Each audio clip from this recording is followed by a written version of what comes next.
I'm Maui, and I'm going to be talking about Relentless, forcing impact through the gauntlet of an emerging ecosystem.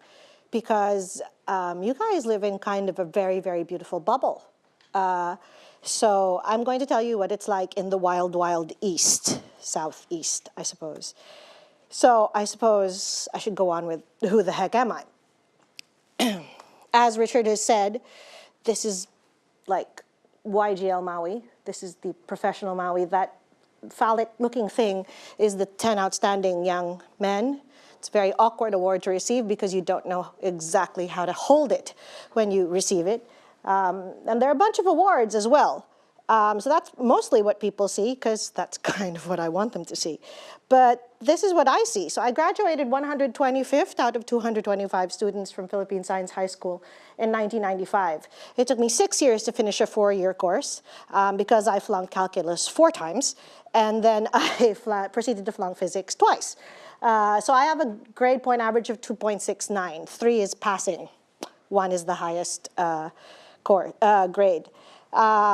In my 20s, I realized that most of the stuff I want would actually take money, because nobody would actually give me a lightsaber for like love of country. So I decided to combine 2 of the things I love, which is biology and making money. So I was born at Heart of Mary Villa. That's an orphanage in the Philippines. And through no skill of my own, except possibly genetic cuteness, I was adopted by my father, who's a criminal. He was a human rights lawyer at the time of the dictatorship in 1972. So he was thrown in jail for human rights. So from my father, I learned something really, really important, which is that when you leave a certain sector of the country, say Mindanao in my country, Paducah, Kentucky in the US, or Wolverhampton in the UK, you tend to elect suboptimal leaders to your government. So your personal virtues mean nothing. What actually matters is not your personal outrage or your personal virtues. It's actually public outrage, right? So public outrage tempered by civility and great love. And so I actually, that's a lot to learn, and that really helped me when I started up my business. On the other sides, my mother and my aunts and my grandmother. I'm a 3rd-generation entrepreneur.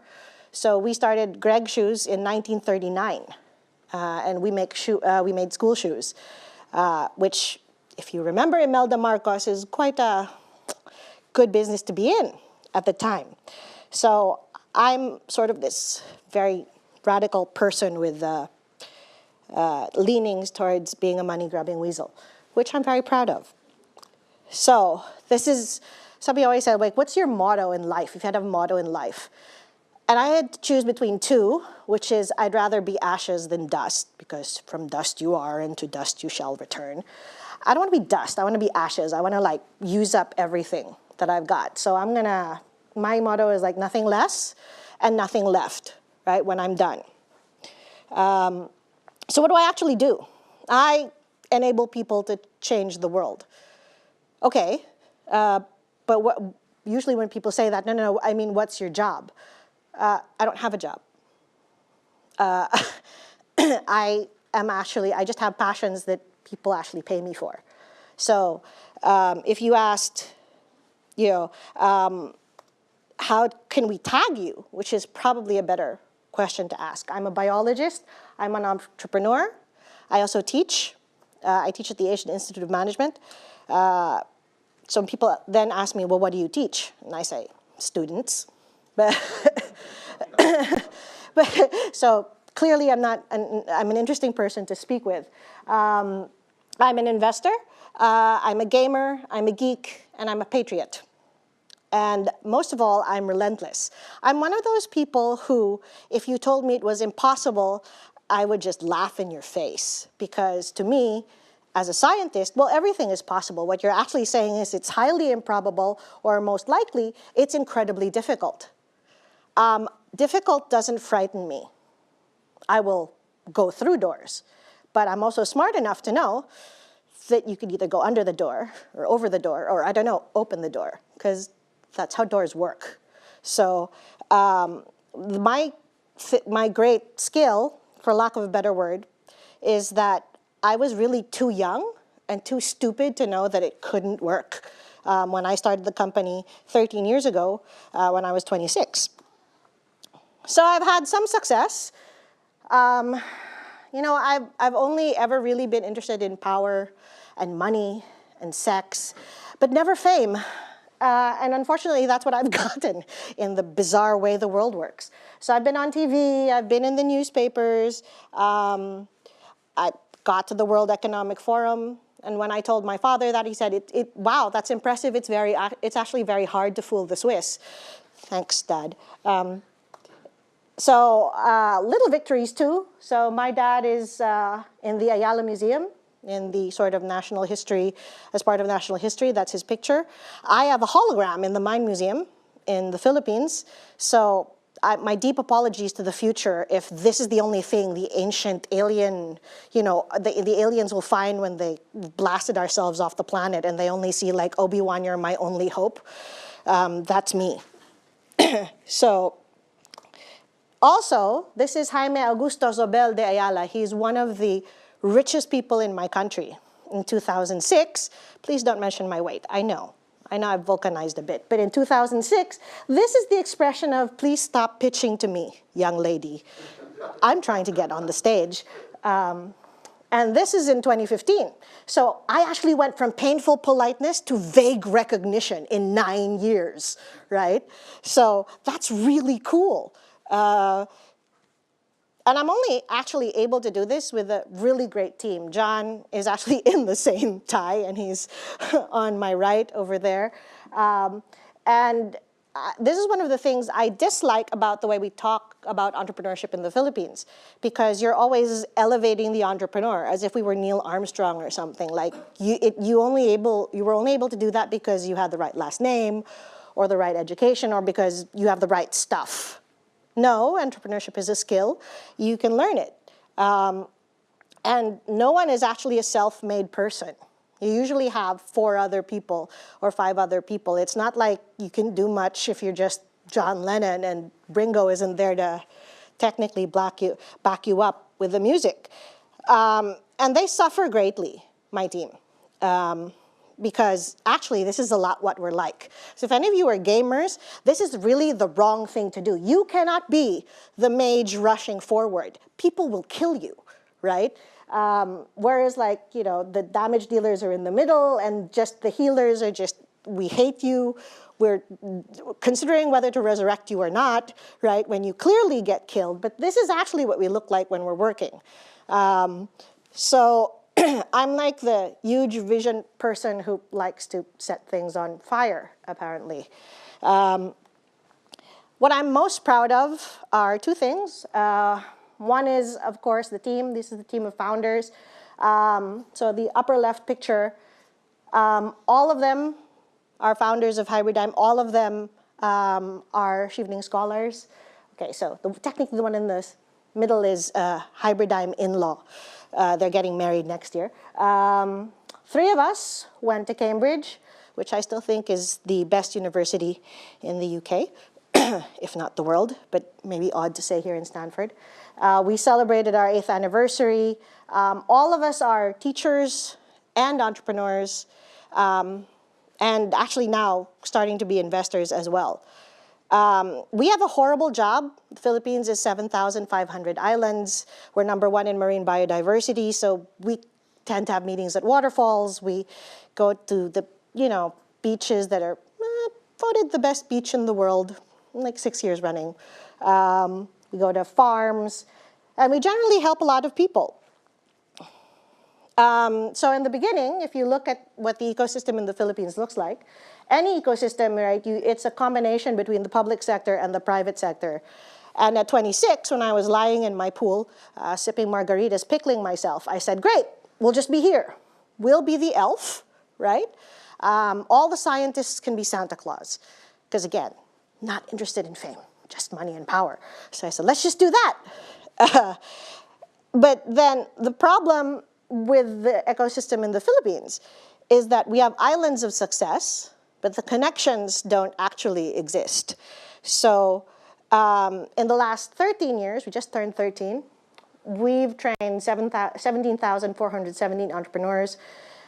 We've facilitated some investment into Philippine companies, but we've created 3,500 jobs. And I'm 39, by the way. So it's almost like I created less than 100 jobs since the day I was born. That's pretty cool. Which matches, because since I was adopted into this family, I obviously have like a messiah complex, as most entrepreneurs do. I'm a recovering narcissist, as most founders are around the world. We've also worked with our government. We've assisted in the development of 4 policies, and we've had 1 bill which we helped become law, which is the Tech Transfer Act of 2009. That's the US, it's equivalent to the Bayh-Dole Act of 1983 in the US. So over 13 years, instead of just being here, we ended up being mostly everywhere. Partially a little in private equity. We did do some due diligence for people. We do also do some due diligence for large incumbent firms. Mostly we work with scientists and tech transfer, which was in its infancy when we started. We've done, again, some work with the government. And we've actually started a few companies ourselves. So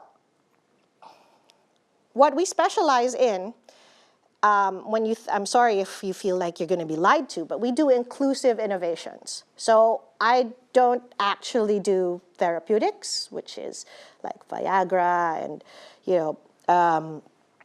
many other drugs that you see. Although the Philippines has 1,000 medicinal plants. If you've ever taken erythromycin, that was isolated from Philippine soil bacteria. If you've ever had a relative who unfortunately had cancer and had to take Paxil, that was isolated from a tree in the Philippines. We have many, many natural resources that we're literally sitting on a gold mine. So what I do is inclusive innovations. That means innovations that make a difference in the average person's life. So the Philippine problem, if you want to encapsulate it, is that we technically compete in an advantage that is easy to copy by other countries. We're not the only ones who can speak English very well. So across the street from where I used to live is Verizon customer service and Dell technical support. And that's because we're incredible vocal mimics, because I can speak American. I can also speak English if you could understand me better that way. But our natural accent is, we talk like this to each other. That's why. What you doing? Thank you for coming to this presentation. But we're great vocal mimics. But we're not the only ones who can grow coconuts either, right? So because we don't have competitive advantage, what we actually do is we have to compete on price, right? And if you compete on price, you have to pay your people a pittance, right? And if you pay people a pittance, guess what? They leave. Every day from my country, 2,900 people leave the international airport a day, never to return, okay? They are our teachers who go teach in inner city Dallas.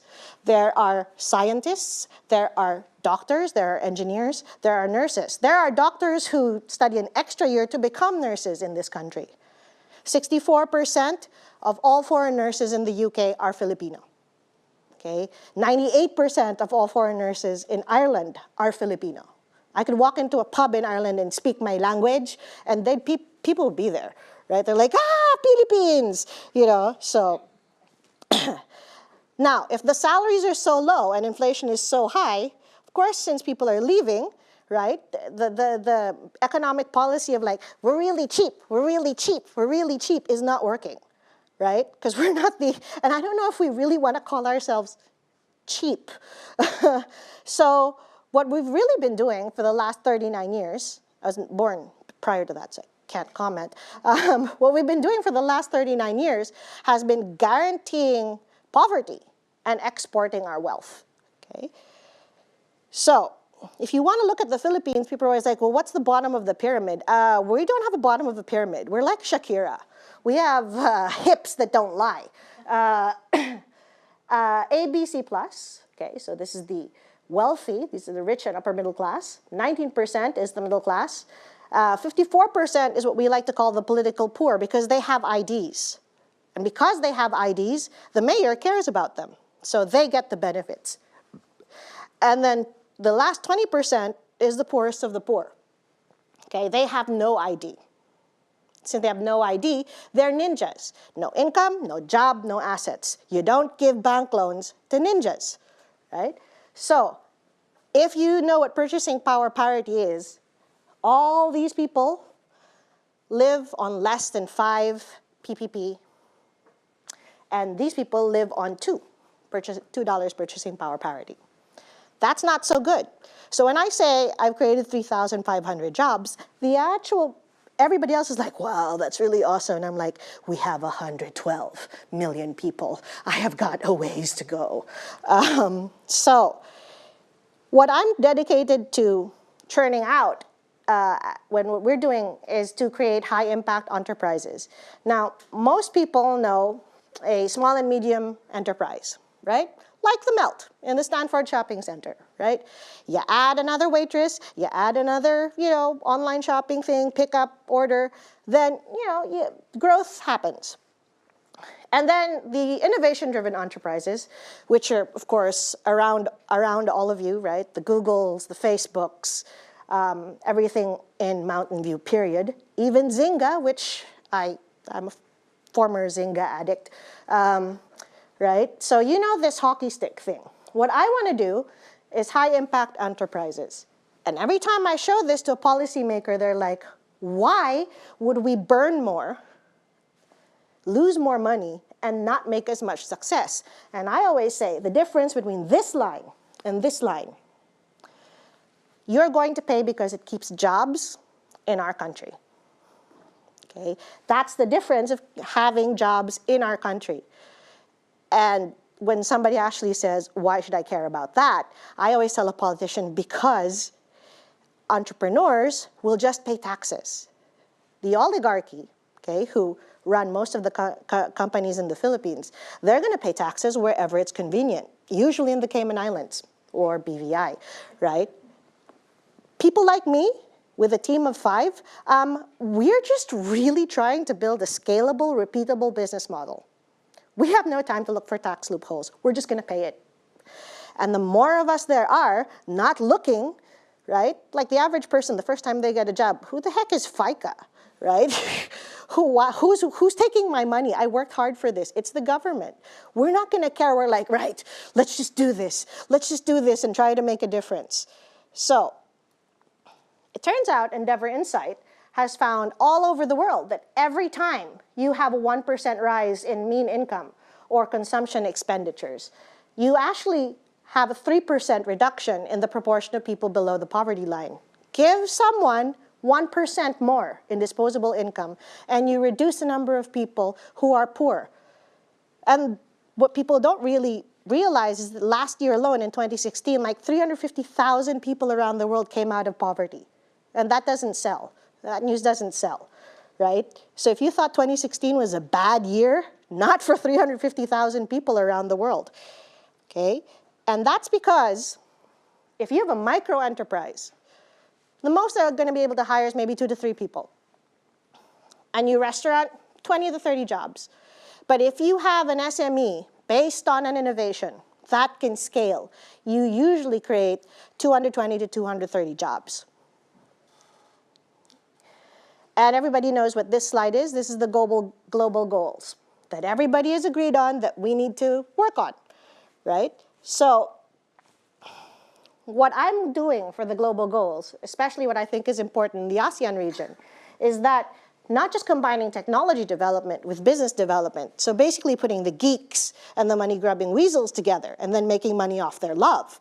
I want to combine that with community development, so that it makes a difference in the average person's life. A lot of people measure GDP. Measuring GDP is like trying to diagnose someone's heart disease by looking at the engine of their car. So to me, it's not actually a great surrogate indicator of how people are feeling, and therefore how they're going to vote, and what people's needs are. So I look at average household net worth or increase in average household income, because technically that's what matters. So where should we be doing these inclusive innovations? Before I give you examples of what I do, where should we be innovating? Well, everywhere. Everywhere. Our problems in each ecosystem are unique, diverse, and complex. Every country needs to innovate, and then we got to share our models so that we can find common solutions to global problems. And it's already happening, except that some innovations are born in the wrong place, and they usually aren't visible enough to public and private funders, right? I mean, who knows? I was very surprised several years ago to learn that Skype was invented in Estonia, right? And the ballpoint pen was invented in Argentina, okay? But if it's not Silicon Valley, it's not Genetown on the upper side of the coast, it's not in London, it's not in the Medicon Valley in Scandinavia, and it's not in Singapore, people don't realize that these opportunities exist. And then there are the Silicon Valley mythology and the well-intentioned things people from the Valley tend to do when they come to my country. The first one is West-splaining. You guys ever hear of mansplaining? That's what happens when men talk over women, right? What people like to do when they come to my country is they West-splain, right? They sort of talk over us and say, this is the way we do it in the Valley. Okay, it's not, you know, this ain't the Valley, right? Have you noticed? Two, sometimes you have bungee mentors, right? They'll come in, they'll give great advice, and whoa, right? Then they bungee out. And three, you guys hide your own digital divide, right? There's a digital divide in Silicon Valley, and I know exactly where it is. This is the 101. On the west side, 7-year-olds are coding, and on the right side, not so much, right? And I can say there's a digital divide on El Camino as well, right? So, in fact, a lot of social entrepreneurs from the Valley have said, you know what?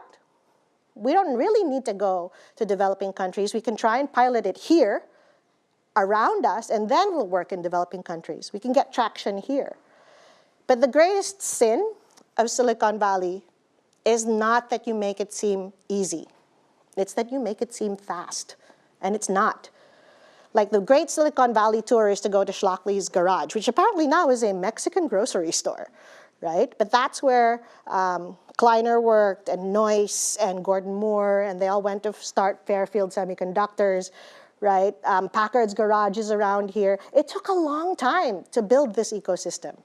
And you can't tell everybody else through Eastern Europe and other countries that, oh no, it's like this, we just did this. I'm like, took a long while, right? So how should we innovate? Well, first, it's not about the money. When we deal with scientists and even artists, you know, nobody goes into science to make money. That's like going to the priesthood to meet girls, okay? Also, Gandalf never did it for the money, right? Leonidas of the 300 never did it for the money. So it's useless to like, they feel like they're selling out, right? But it is about the money. It really is about the money because the cost of the global goals are expensive, right? For governments, for businesses, and people. But, you know, really the alternative is death. And aside from Gandalf and supposedly Jesus Christ, most evidence says it's permanent, right? There have to be innovations in the way we also choose to make money. So business model innovations as well, and governance innovations, right? And this is my favorite quote from a Philippine statesman, because this is what I always tell my students about how we should innovate, or why. And this is from a colleague of my father's. He said, why be honest when it pays to be dishonest? Why fight for others when they won't fight for you, or even for themselves? Why think for yourself when it's easier to let others think for you? Well, the answer lies in what life means to you. If life means having a good time, money, fame, power, security, then you don't need principles. All you need are techniques. If we're serious about the global goals as a species, because there's only one race, and that's the human race. Because when people say save the earth, I find that very funny as a biologist, because the earth is going to shrug us off like a bad cold. seriously. We are a disease that's killing it. Of course, it's going to try and kill us back. What the message should be, save the humans, right? So if you're here to change the world, then you cannot just have techniques. The techniques are useful, but the principles are better. So I'm going to talk a little bit about why an innovation ecosystem has to work, because innovation is everyone's responsibility. So in the beginning, academia has a really, really cool idea. And then investors take that idea out of the university, put a little bit of money around it, and then they give it to entrepreneurs. Those entrepreneurs, with the same small resources, are supposed to grow that idea. Eventually, they're acquired by corporations who make even, who scale it up, have distribution, get it to the most people possible, okay? These guys create the market, these guys increase it. And then there's the government. And every time I say to any government in any country, this is what I say. Please take note, you are not holding the plant, okay? You are holding us. Your job is to create an enabling environment so innovation can happen, okay? Just don't touch the plant. Just help us, don't touch the plant. Keep your hands off the plant. Precious. So really, you have to let it go to move forward. And the problem with the ecosystem is that, have you ever seen one of these races? It's not like the other guy is just, oi, hey, hey, hey, faster, faster. No, the other guy's running, right? Because he has to keep pace with, the person who's going to pass him the baton. Now, in most countries in Southeast Asia, everybody wants national economic development, right? Everybody wants more money. Everybody wants more impact. Nobody wants poverty around, or crime, or whatnot, except that you're all in the same boat and everybody's rowing in different directions, so you just stay put. So you gotta let it go to move forward. And radical collaboration and radical candor, and in this post-truth age, radical civility, is the only thing that's actually gonna make a difference. So why is the Philippines messed up? One, I've already mentioned, our ecosystem is like our geography. Okay, we have islands of success that are not connected. Two, our people are teenagers. We have freedoms we abuse and responsibilities we refuse to shoulder. Number three, like most of the developing world, our innovation is like teenage sex. We don't know what it is. We say we have it. We know we want more of it. And everybody else is lying to each other. We're like, oh, we're so innovative, dude. Like, I had innovation last night, right? With Yo Mama. No, I mean, no one knows what they're talking about, right? It's like love. It's like, well, what do you think love is? Oh, it depends. If we can't define it, we can't measure it. We can't measure it, it won't happen. Okay, that's a basic management tenet. So, let me give you a whirlwind tour of my country. In academia, this is the attitude. What do we want? Evidence-based change. When do we want it? After peer review, right? So there always has to be a compromise between speed and rigor, okay? State university R&D isn't rippling out to the public. The core of it, and this number is, in the center is the number of peer-reviewed publications. This is the publication impact rating. So anything over 1 is better than the global average. Anything less than 1 is less than the global average. Then you have viable patents. Most universities just measure these 3 circles. What we've done is we've added the outer circles, because past that, that's where it reaches and makes a difference in someone else's everyday life. This is the University of the Philippines, Diliman. Oh dear.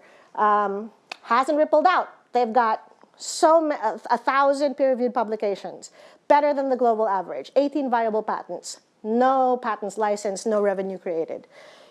UP Manila, 20 million pesos. That's about, divided by 50, what is that? 4 million? No? Not a lot, right? And then University of Philippines, Las Bañas, which mostly is agriculture, has 47 million, although it has less publication impact rating. And this is not their fault. It's not their fault because the way the state universities have been set up, is that you need 20 signatories all the way to the Board of Regents for a non-disclosure agreement. So forget actual technology transfer. You can actually get a contract signed. It'll take months. But if you look at private universities in the region, such as the University of San Carlos, they're so below the world average. And they only have 177 peer-reviewed publications. But they actually make a difference in people's lives, right? That's like $10 million, I think. I'm really bad at math, by the way. I said this in the beginning, right? That I just divided by 50. I should have done this for you. 4 million. Excellent. See? Good to have a finance person in the audience. That's $4 million. That's a lot. Okay? And why has that worked for them? Because they have a tech transfer office that has spun out from one department. This is only the revenue from one department. It's 100% owned by the university. If the people who work there don't perform well, they can get fired, right? And there's only one person you have to talk to. It's a literal one-stop shop. So, and unfortunately, state university rules in the Philippines forbid the government-owned universities, where a lot of our good research is also stuck, from ever doing the same thing, okay? What's the problem that is plaguing Filipino scientists? First of all, our scientists are asked to do 300,000 things, as we like to say in the Philippines, all at a time. We don't like doing one at a time. That's boring. We do it all at a time, right? So they're asked to teach, okay? They're asked to do research, okay? They're asked to publish that research, publish or perish. They're asked to make patents. They're asked to commercialize that research. They're also called by radio stations and TV stations to explain basic science because it's really easy to rule over people who aren't scientifically literate. And that's why our government keeps most of our country scientifically illiterate. So they do get these calls from radio stations like, there was a baby born completely white. Oh, you mean like an albino? Mm-hmm. Is that a fairy?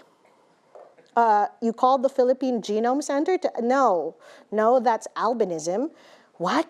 Like, never mind. So they have to do all these things. How can you ask them to, and by the way, they also get paid a pittance. They're also strangled by a thicket of archaic laws and policies, which we're trying to fix. And also, the top 6 universities in the Philippines operate with only 20% of the R&D budget of our ASEAN neighbors. So in a way, it's kind of miraculous that we get to do all this stuff anyway. And then let's look at the investors. So the investors, you guys have heard about the valley of death, right? Government funds the research, and then you have seed funds, angels, and venture capital. And then there's a valley of death for development. And this is true of our software industry in the Philippines, which you've already heard about. But for the life sciences, which is what we do, and for biotech in general, we like to call it the abyss. This is where our dreams go to die. In fact, it's so bad there that we feel like we're getting waterboarded, and so we pray for death. It's like that abyss is filled with dementors. Now, in the US, you guys actually have SBIR grants. Those are small business innovation research grants and stimulus funds in every state. Okay, almost in every city. And, you know, in the Philippines, we have fantasies about an SBIR grant.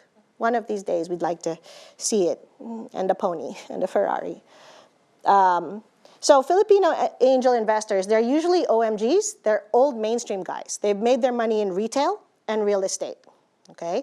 So to ask them to invest in something that's going to burn money for 3 years at minimum, and even if you're going to make like 100x return, they're like, why not just go franchise a McDonald's? And then they're the COOs, child of owner, okay? Now this is usually convenient because they're usually the kids of the OMGs, and so they have daddy or mommy issues, right? So they understand the tech, they have some budget, which, of course, the OMGs think that, yeah, here, it's like giving somebody their first car. I know you're going to wreck it, so I'm not going to give you a great car. But they have some money that can go a long way in the Philippines. They're also very myopic because they're risk averse. So there's a bias to giving debt instead of equity because they don't want to share the risk.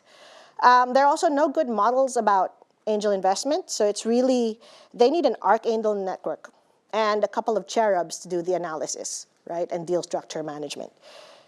And then there are the VCs. First, they have to deal with limited partners who are old mainstream guys.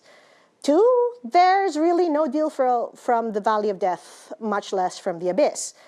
And three, they still need an archangel network and a couple of cherubs because there aren't too many people doing this in the Philippines either. And this is true actually of most of Southeast Asia. If you look, say, at our neighbors and you look at the number of venture capital firms, you'd see a lot. But if you actually looked, if you actually counted how many of those firms invest more or at least 30% of their portfolio in their own country, you'd maybe get 6 out of 100, right? Because there's lack of deal flow. And then let's go to our entrepreneurs. In the Philippines, we are number one in the region for number of businesses started. We're very entrepreneurial. We're also number one in the region for number of businesses closed.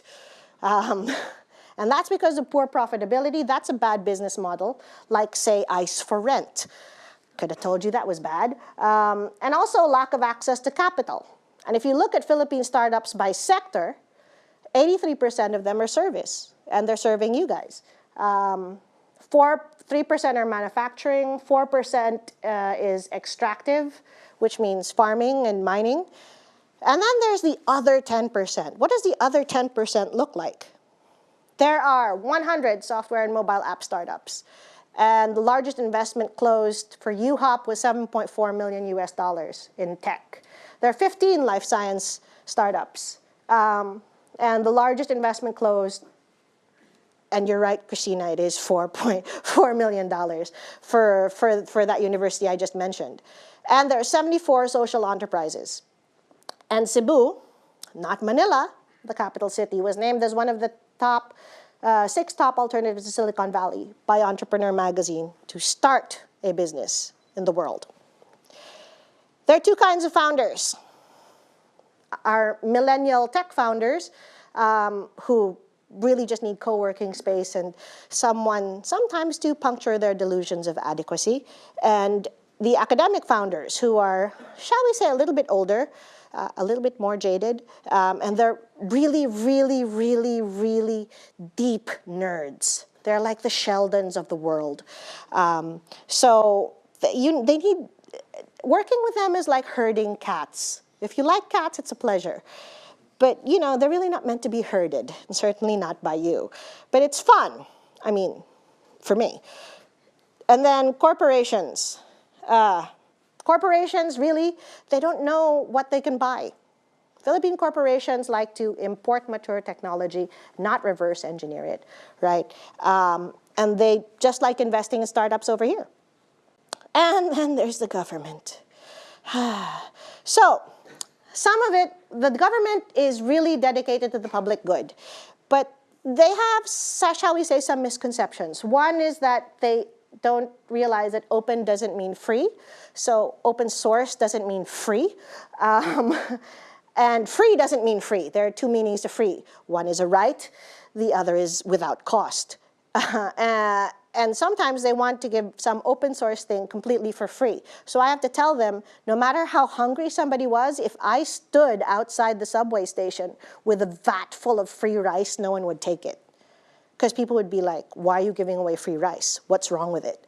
So you have to charge a minimal cost at the very least. Number 3, they actually think that the private sector is evil. And sometimes it is, but not everybody, right? So they always say like, well, we have to invest in the good of the Filipino people. I'm like, I'm a Filipino and I make money. Why not invest in me? Well, but you're the private sector. I'm like, I pay taxes. I should get that. It's not all their fault because the private sector should stop whining and grab an oar. And they have to realize that rigidity is a natural consequence of scale. You're going to have some bureaucracy, right? So the private sector actually doesn't help the government either, right? So if you're not talking, nothing gets done. And it's the same thing, even here with self-driving cars. Technology is always a revolution. Governance is an evolution. And so I'm not saying we should not have government be proactive and just regulate the heck out of stuff. That's wrong. It's just like jazz. You should jam together, right? Like talk to each other. So to fix that, we're actually starting to work on the startup bill and the equity crowdfunding bill. We're trying to get that. Every time we work on these Senate hearings, it costs us around $5,000 a day, because that's how much we would have been paid had we been working for another client. So it does cost us at Hybridigm to work with the government. But we think of it as a long-term play. And the ecosystem is actually changing as well. Since we had the Tech Transfer Act, the Intellectual Property Office of the Philippines has placed 90 service offices where people can do patent searches and file patents, but not where people will actually talk to customers, which is kind of the point.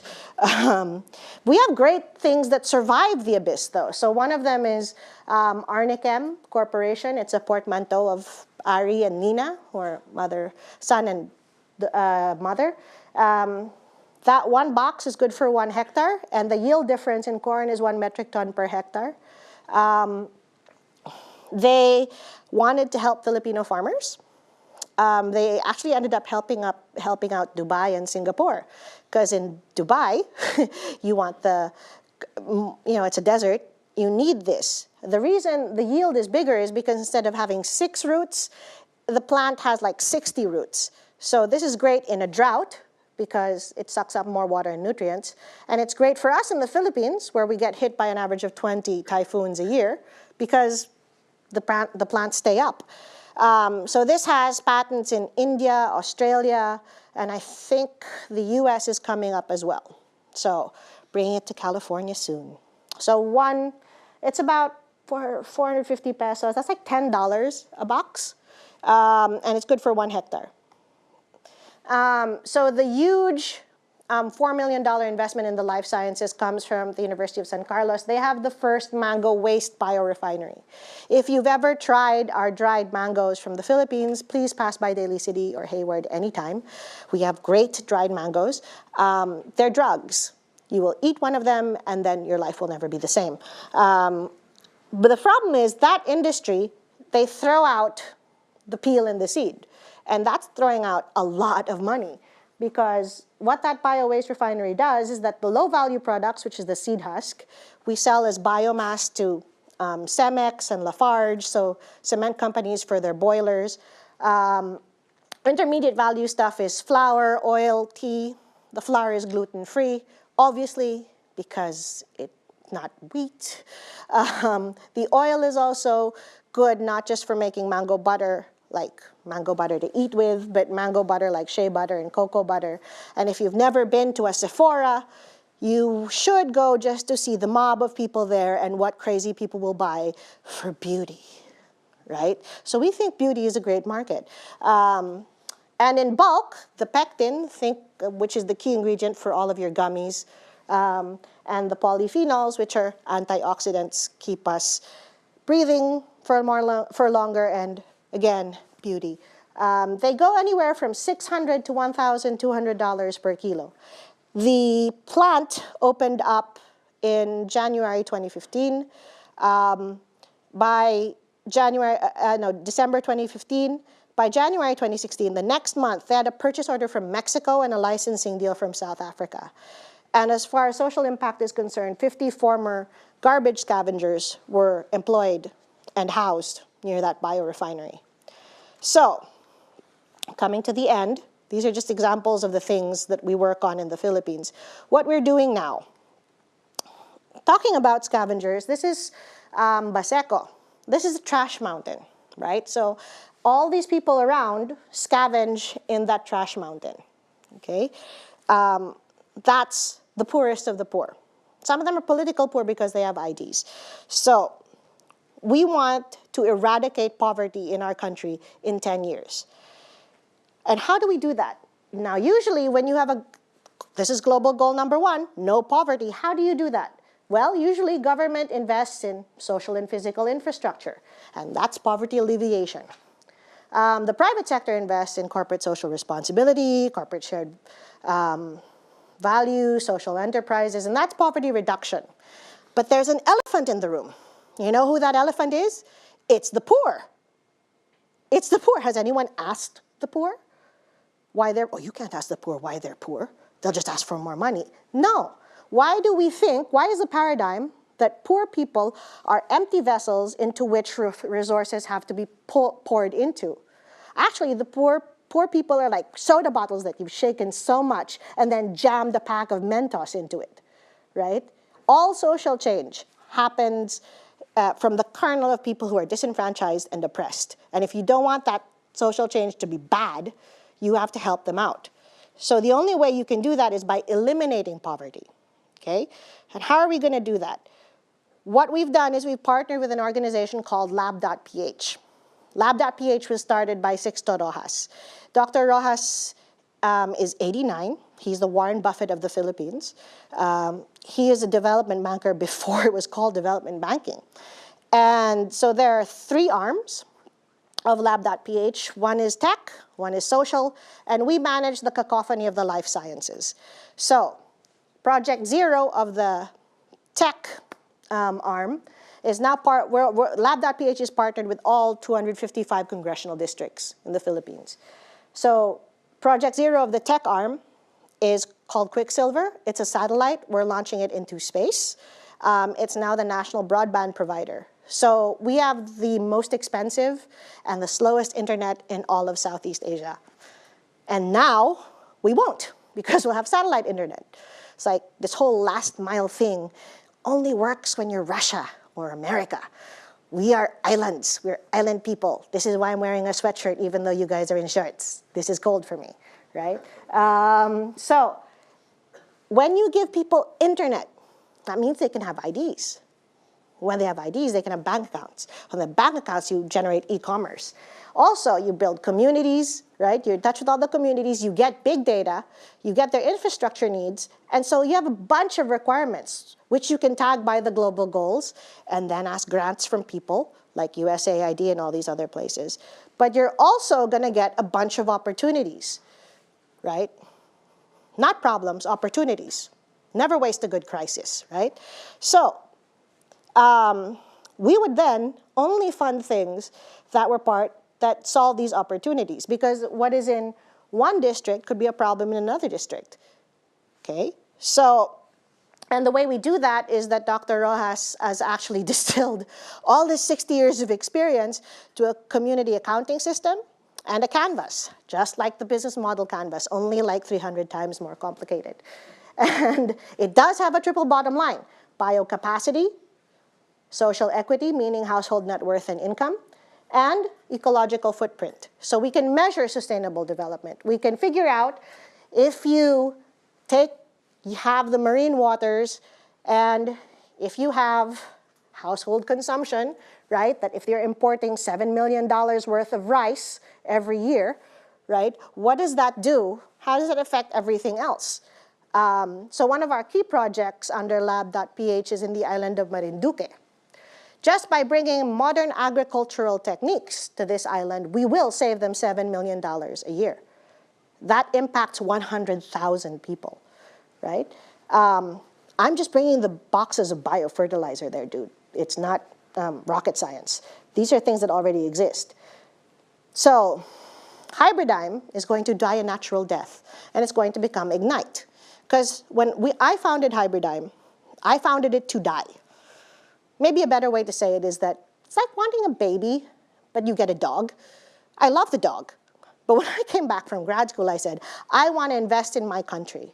When things go wrong in a country, a patriot doubles down. They don't move somewhere else. They say, I had a choice. I have a choice. I don't have to leave, right? 3,000 people are leaving a day. I don't have to leave. I'm going to come back, okay? And I'm going to do things that make a difference. So I'm going to invest in, there's nothing to invest in. Okay, so I'm going to start a consulting company. It's been 13 years. That's great. 3,500 jobs. Great, great. Want to be the pretty girl in the room now. I'm tired of asking old mainstream guys, please invest in this. It's a beautiful technology. It will help the country. It'll make you 300 times your money back. And incidentally, it's good for the environment. No? Franchising a McDonald's? So I'm actually going to put my money where my mouth is and start investing. So there's the life science arm, the tech arm, and the social arm, and of course the others who just want to invest in whichever global goal they like. Someone who's passionate about water will just invest in cleaning up our waterways, and so on and so forth. So Ignite, which is what we're going to turn into, is basically a startup studio model.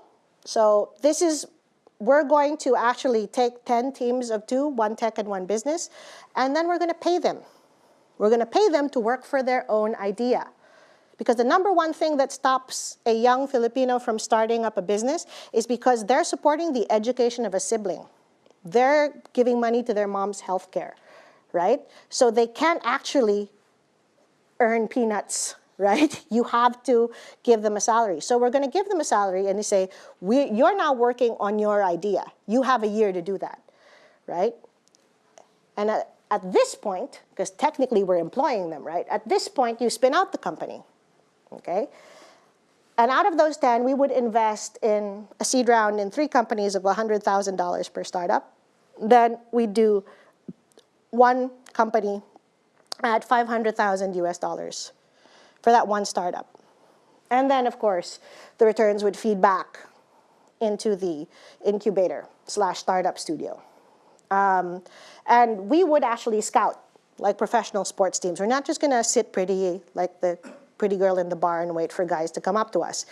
Because it may look strange if you look at my body now, but once I was the pretty girl in the bar. And just waiting there, sometimes suboptimal people come up to you in the bar.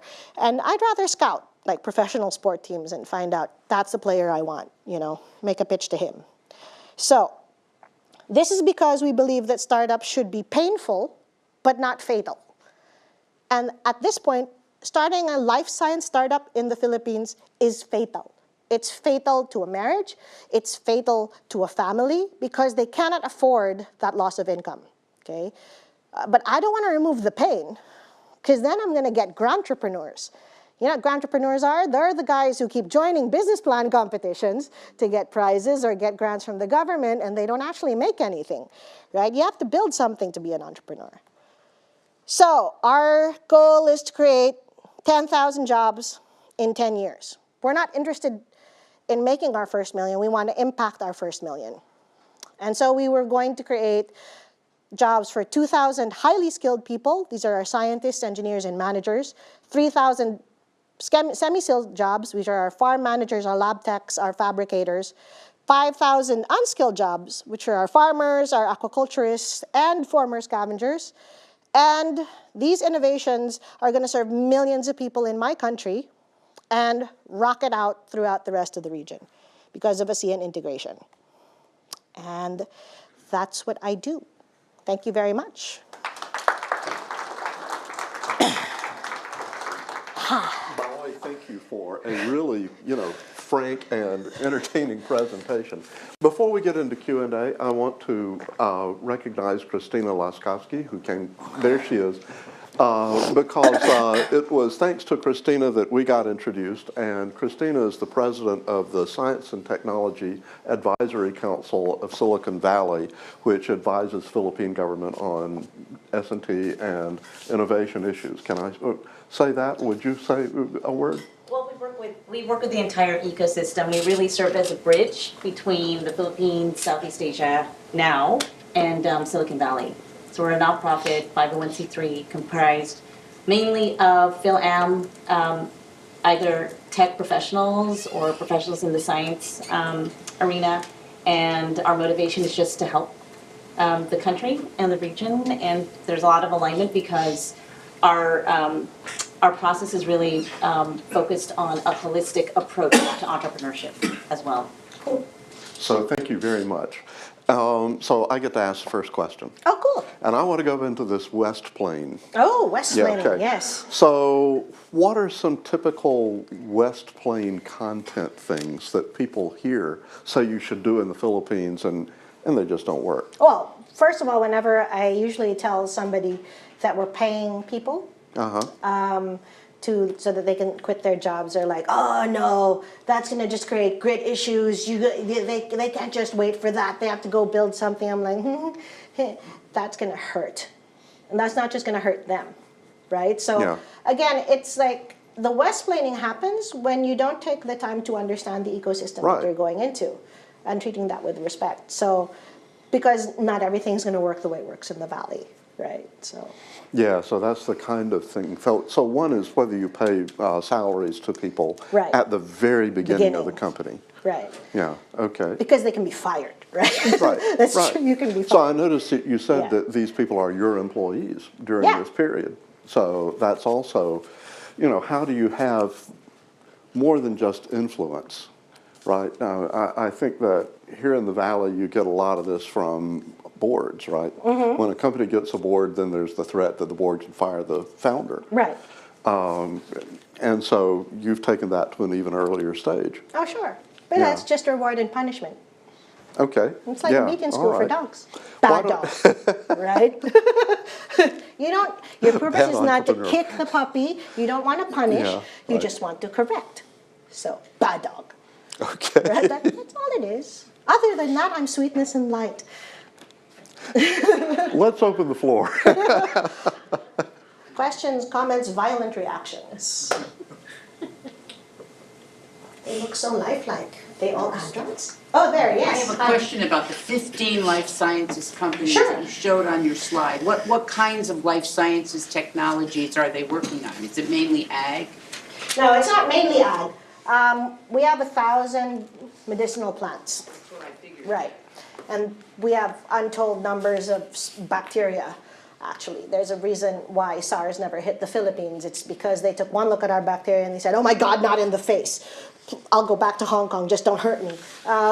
So there's a lot of people working on stuff that could be therapeutic, but because most investors are risk averse, they're going the nutraceutical, cosmeceutical route. But it's really something that could help many people, but it just sells to say it's an antioxidant. So you have a bunch of people doing anti-inflammatory stuff that could really hurt arthritis, and they're selling it as anti-wrinkle. And they make more money that way. Because that's the only way they're going to put food on the table and keep the lights on. So, so there's health stuff. There's a lot of agri stuff. There's a lot of industrial stuff as well. But it's very hard to fund the industrial biotech stuff.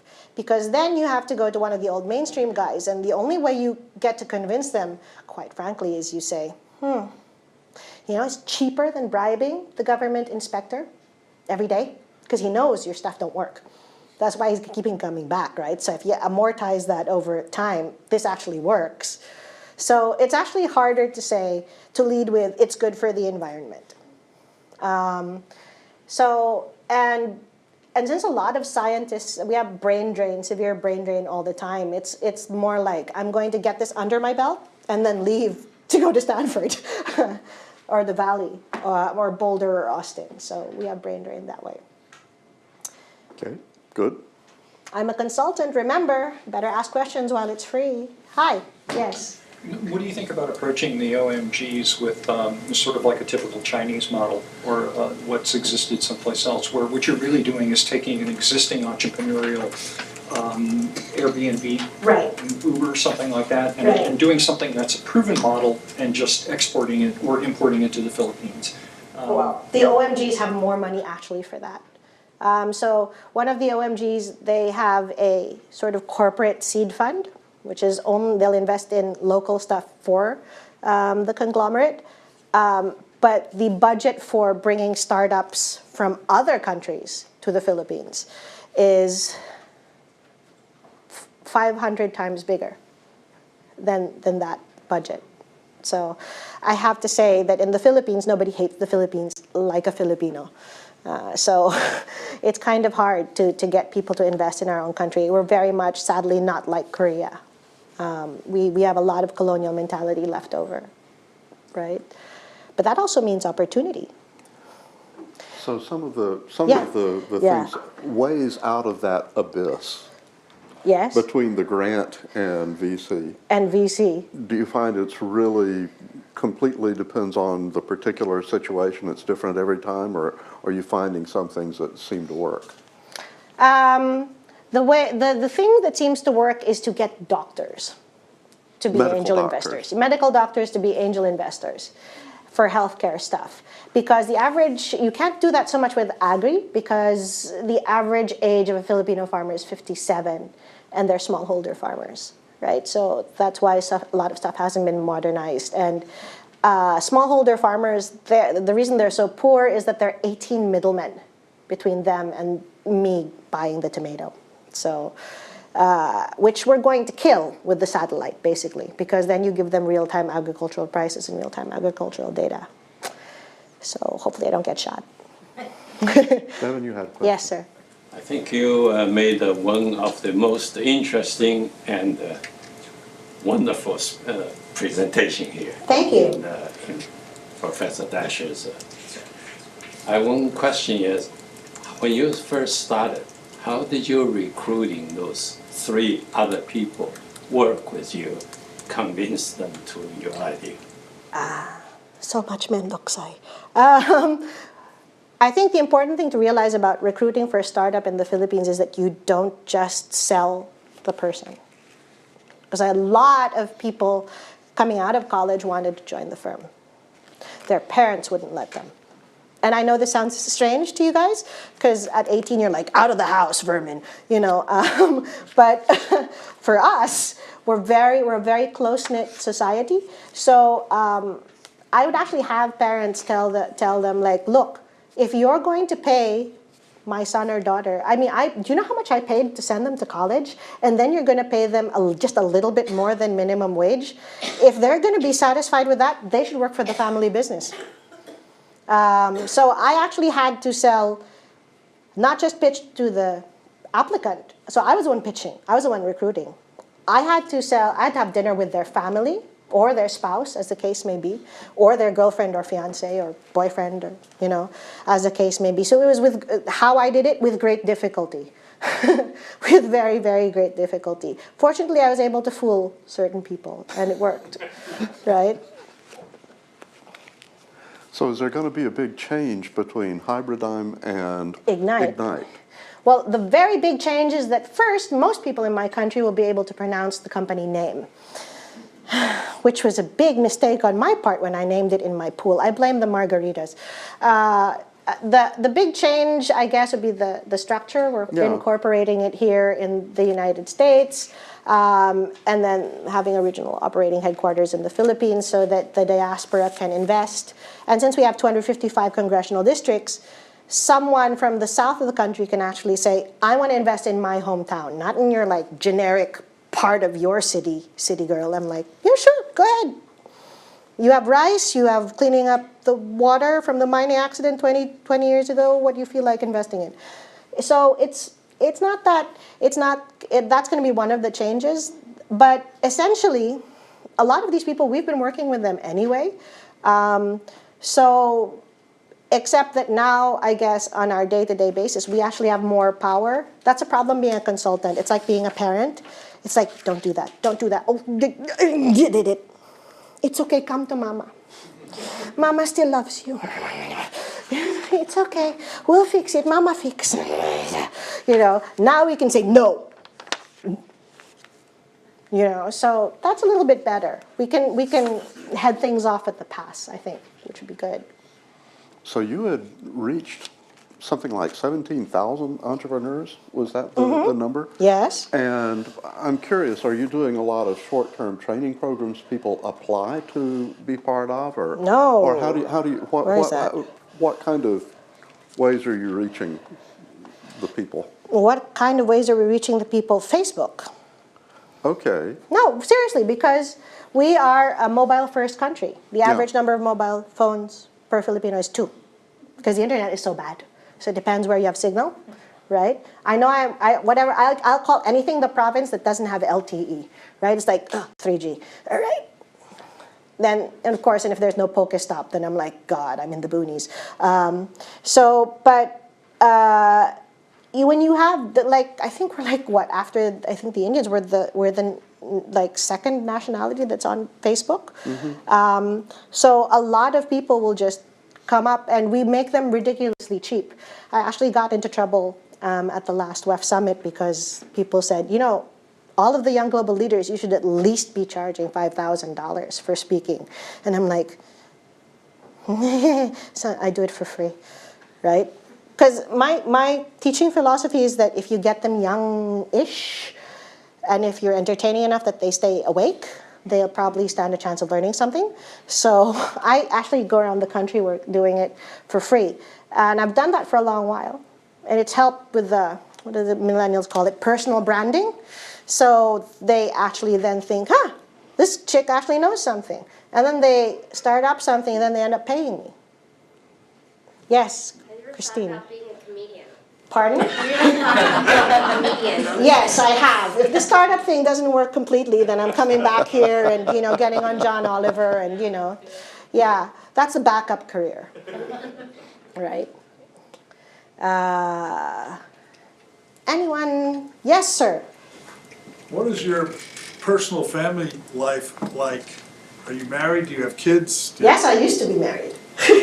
I used to be married to a really, really great person. He's still a really, really great person. But no, I don't have kids. Much to the horror of my mother, I might add. I'm a great disappointment. But I actually don't believe so much in work-life balance. And this sounds strange.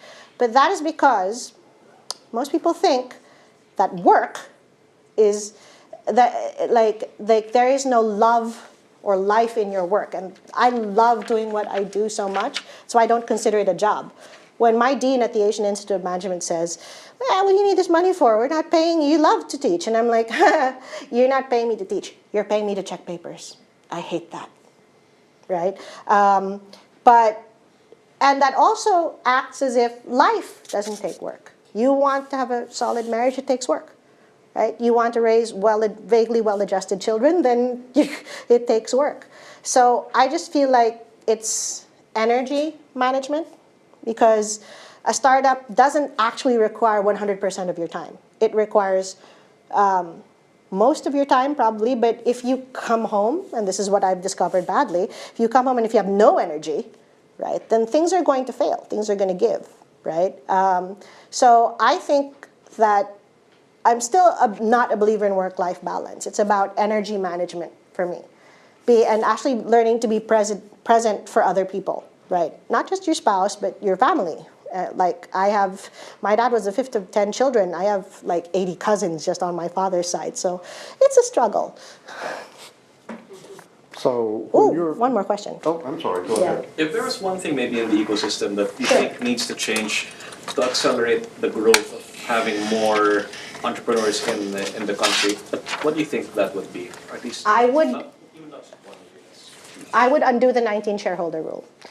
The Philippines Securities and Exchange Commission has the 19 shareholder rule, which means that after the 19th shareholder, you have to register every single share.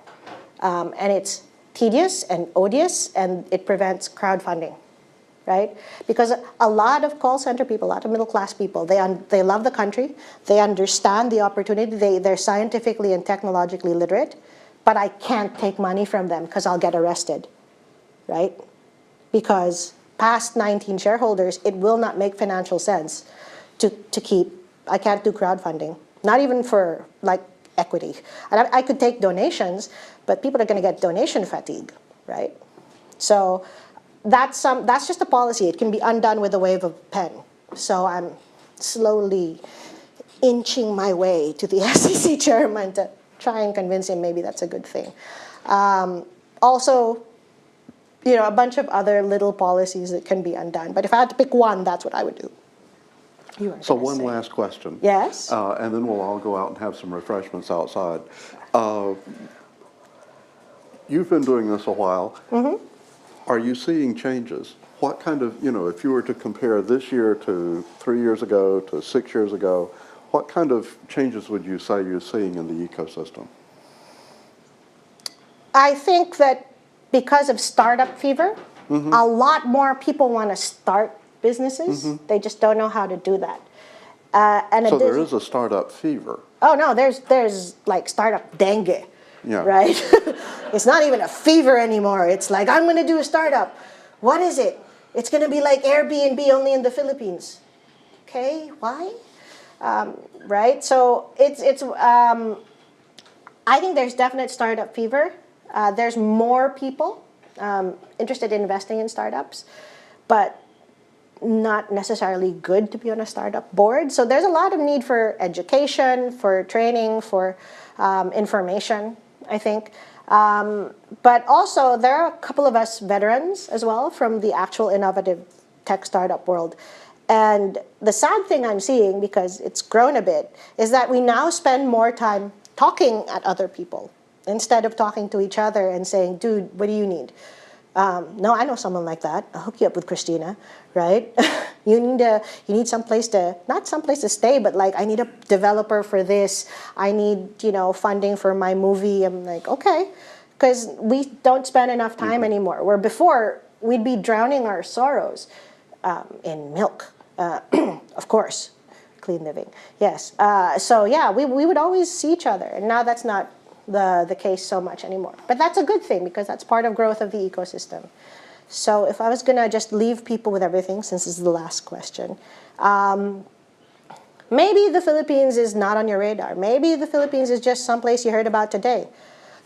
Maybe you don't have the money to come visit. You should. It's really more fun in the Philippines. But the thing you should do, actually, is think about surfing. Not just surfing in my country, but surfing in general. Why invest? You don't catch the wave when it's that high, right? You sit on your surfboard, you paddle out there, and you wait. And you have to catch the wave when it's going up, right? So, and not just the Philippines, but the Southeast Asian region. It's coming up. So you should start looking into it. By the way, you don't need to learn Bahasa or any other language, because we all speak some form of English. Okay? So come to my country. It'll be fun. Thanks. Thank you very much, Maoi. Okay.